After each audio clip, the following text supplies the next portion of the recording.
আসসালামু আলাইকুম। আজকে আমি আপনাদের সামনে শেয়ার করব এই সুন্দর মেশিনটাকে। এই মেশিনটা কিন্তু খুবই পুরানো একটা সেলাই মেশিন।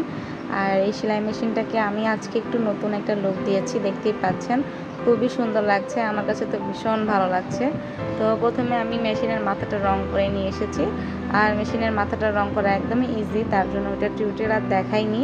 তো এখন আমি যে স্ট্যান্ডটা আছে সেটা রং করব, চলুন সেটাই আপনাদের সাথে শেয়ার করি কিভাবে আমি রংটা করলাম। এটা একটা রেডি যে রঙগুলা থাকে এগুলো আমি নিউ মার্কেট থেকে এনেছিলাম। আর যে স্টিকারগুলো দেখছেন এগুলো আমি নিউ মার্কেট থেকে কিনেছিলাম। এর আগে আমি একবার আমার চ্যানেল ঘুরে দেখতে পাবেন যে এর আগে আমি মেশিনটাকে পুরোনো মেশিন নতুন করেছিলাম। তো তখনকার সেই স্টিকার এগুলো।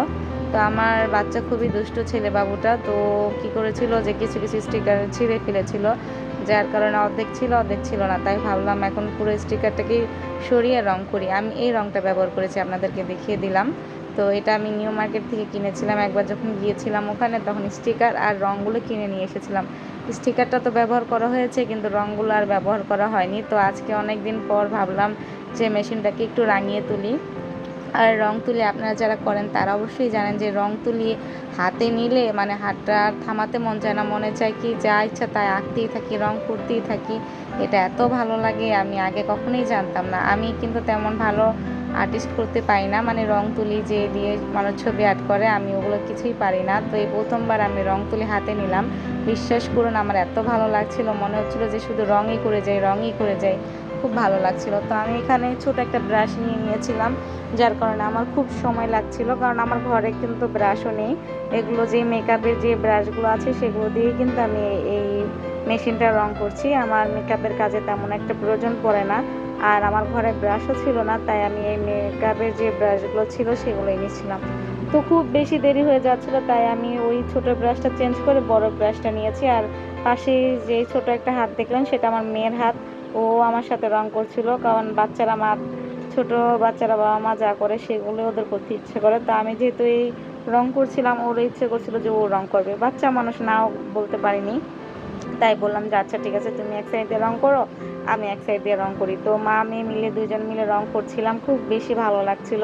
মানে এটা আপনাদের বলে বোঝাতে পারবো না। এই রং তুলি যে একটা মানে আনন্দ, এটা রং তুলি নিয়ে কখনো বসবেন দেখবেন মন ভালো হয়ে যাবে, ইচ্ছে করবে শুধু রঙই করে যাই, কিছু পারেন বা না পারেন, শুধু রং করতেই ভালো লাগবে।